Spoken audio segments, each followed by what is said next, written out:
And so we have to come to the point that we're at a dead end. God, I'm hopeless. There's nothing I can do any longer.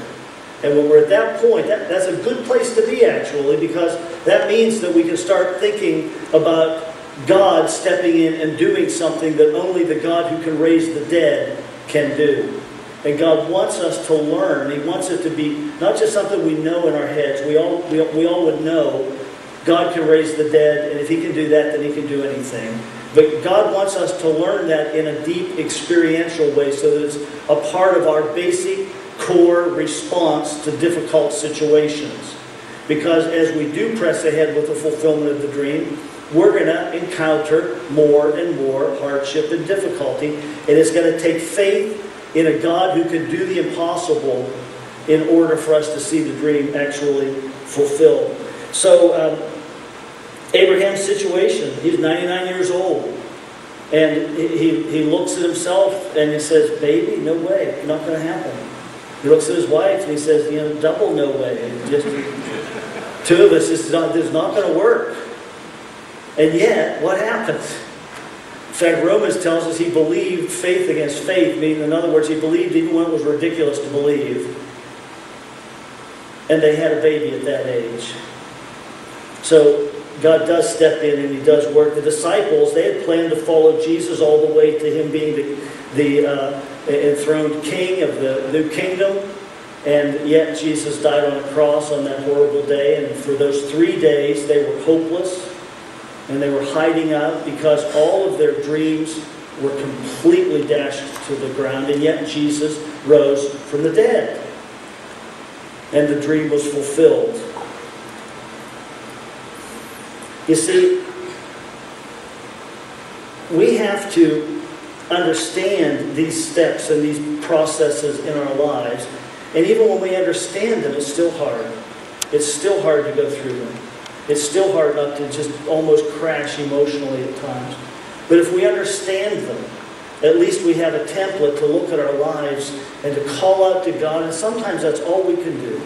All we can do is say, God, I feel like I'm at a dead end right now. I don't know what to do. I'm hurting. And I'm not even sure you're there listening to me.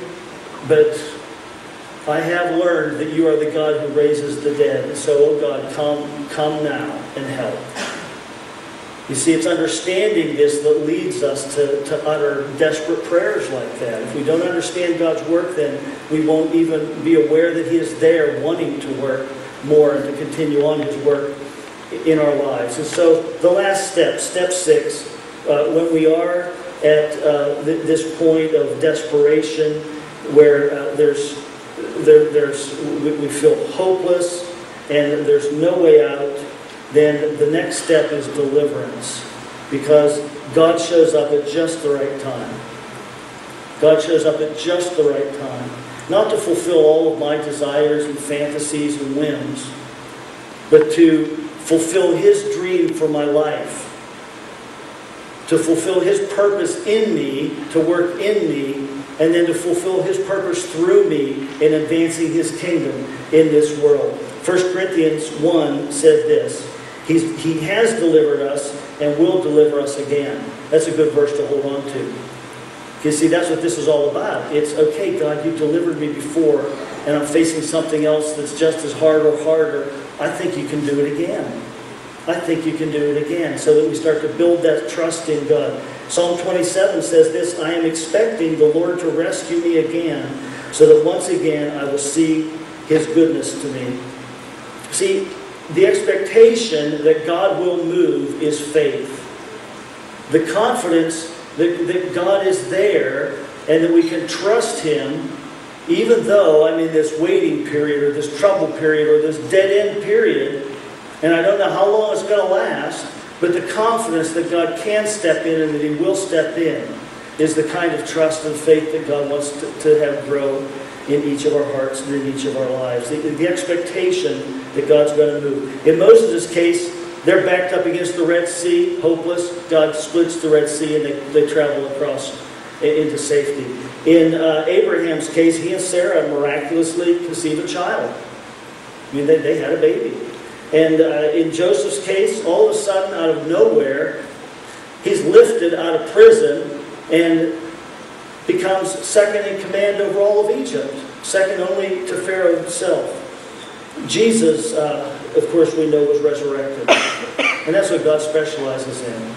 He specializes in resurrecting dead things, taking things that we think are gone, things that are finished, or at a dead end. He specializes in releasing His power and His life right into our lives at that moment. But it all depends upon us beginning to grasp God's dream for our lives. Talk more about that next week. It begins with us making the decision to take the next step with God, no matter what the cost. God, I'm going to obey you. I'm going to take the next step with you, no matter what the cost.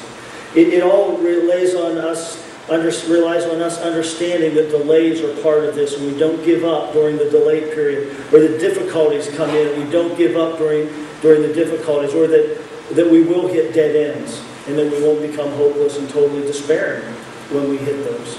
And if we can do that, then we will see God work, and our faith will grow. So we're going to have our worship team come up right now, okay? And what I want to encourage you to do as we worship tonight is just do the best you can, just with an honest, humble heart.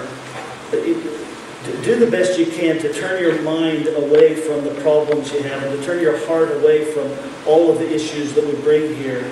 And let's just focus on the God who raises the dead for just a few moments right now in song.